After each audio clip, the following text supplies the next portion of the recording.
बिस्मिल्लाहिर्रहमानिर्रहीम। अस्सलामु अलैकुम वरहमतुल्लाहि वबरकातुह। आज हम यूनिट नंबर 4 के न्यूमेरिकल प्रॉब्लम्स करेंगे। यूनिट नंबर 4 के न्यूमेरिकल प्रॉब्लम्स करने से पहले इस यूनिट में जो फार्मूलाज अप्लाई हो रहे हैं उनको हम एक दफ़ा रिवाइज़ कर लेंगे ताकि हल करना जो है वो आसान रहे। सबसे पहले इस यूनिट में जो फार्मूला अप्लाई हो रहा है वो कंपोनेंट्स ऑफ फोर्सेस के बारे में है। जो जितनी भी फोर्सेस होती हैं, हर फोर्स का एक एक्स कंपोनेंट होता है और एक वाई कंपोनेंट होता है। तो कंपोनेंट ऑफ फोर्सेस के बारे में फार्मूला है F is equal to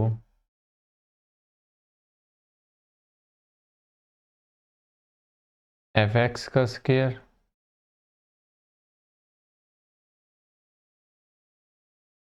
square ऊपर आएगा प्लस एफ वाई का स्क्वायर होल स्क्वायर रूट। ठीक है। अब यहाँ पे जो F है वो फोर्स है।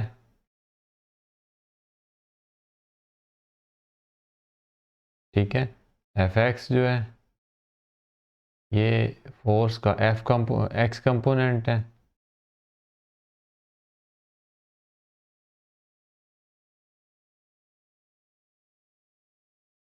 एक्स कंपोनेंट ऑफ एफ या फोर्स। ठीक है। एफ वाई जो है ये फोर्स का वाई कंपोनेंट है।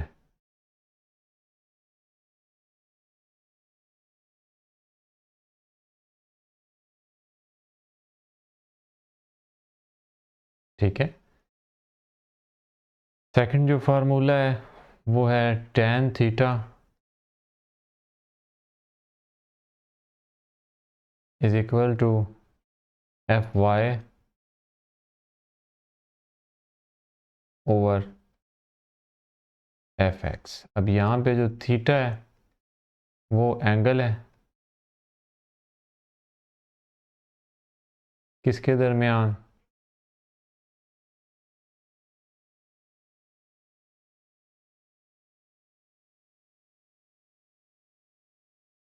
Angle of force. जिस एंगल से फोर्स लगाई जा रही है वो उसका एंगल है। एफ वाई जो है ये वाई कंपोनेंट है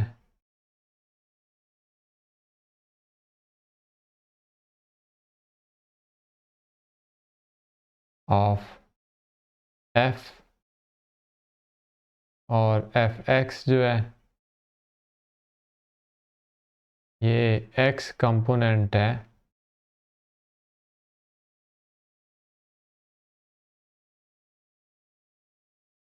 of F. In the next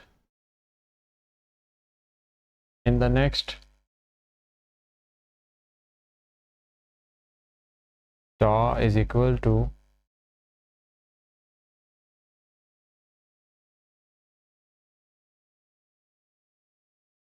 force F multiplied by L। अब यहाँ पे जो tau है ये रिप्रेजेंट करता है टॉर्क को, F रिप्रेजेंट करता है फोर्स को और L रिप्रेजेंट करता है मोमेंट आर्म को। उसके बाद सारे जो फार्मूलाज हैं वो इक्विलिब्रियम के हैं। इन इक्विलिब्रियम समेशन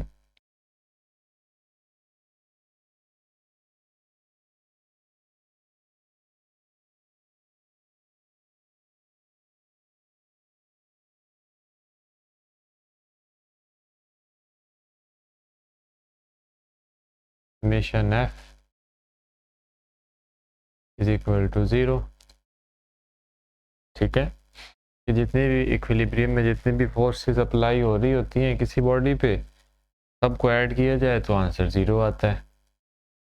अब अगर समेशन एफ 0 तो जाहिर सी बात है कि फोर्सेस के अगर हम एक्स कंपोनेंट निकाल लें तो वो जो कि होंगे समेशन एफ एक्स, वो भी सारे 0 होंगे।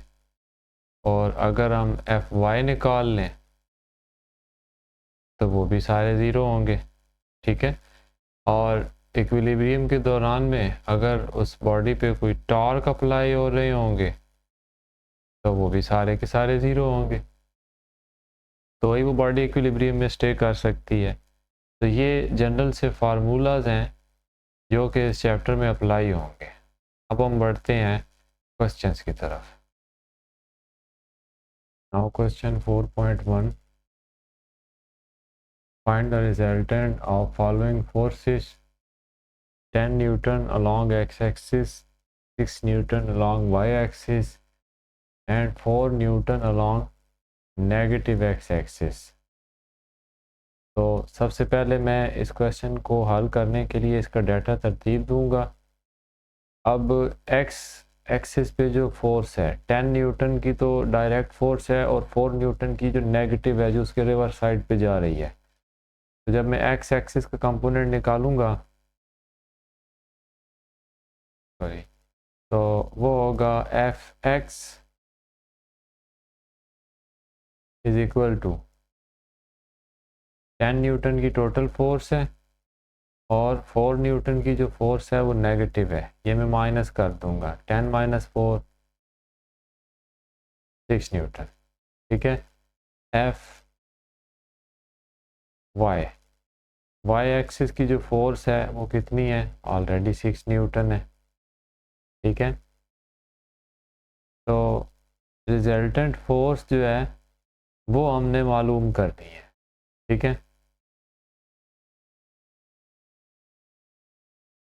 रिजल्टेंट फोर्स मालूम करने के लिए हमारे पास फार्मूला है f is equal to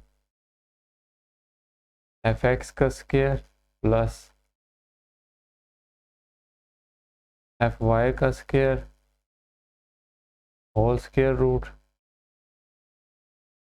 F is equal to सबसे पहले है 6 का स्क्वायर, के बाद अगेन है 6 का square whole square root. F will be equal to 36 plus 6 or 36 whole square root. F is equal to 72 का स्क्वायर रूट, और 72 का जो स्क्वायर रूट होता है 72 का अगर हम स्क्वायर रूट लें तो ये बनता है ऑलमोस्ट 8.48। तो अगर मैं इसको राउंड ऑफ करके लिखूं सिंगल फिगर में, तो मैं इसको लिख सकता हूँ ऑलमोस्ट इक्विवेलेंट टू, इस 8 की वजह से पीछे वाला 4 राउंड ऑफ होगा, 8.5 न्यूटन। तकरीबन ये रिजल्टेंट फोर्स होगी जो कि उस बॉडी पे अप्लाई हो रही होगी। अब उसका एंगल क्या है, एंगल मालूम करने के लिए जो हम फार्मूला अप्लाई करते हैं वो होता है theta is equal to tan inverse of f y over f x. ठीक है, tan इनवर्स। ठीक है, एफ वाई है हमारे पास 6 ओवर 6 थीटा, और थीटा किसके इक्वल होगा, tan इनवर्स 6 1 जार 6 ऑफ 1।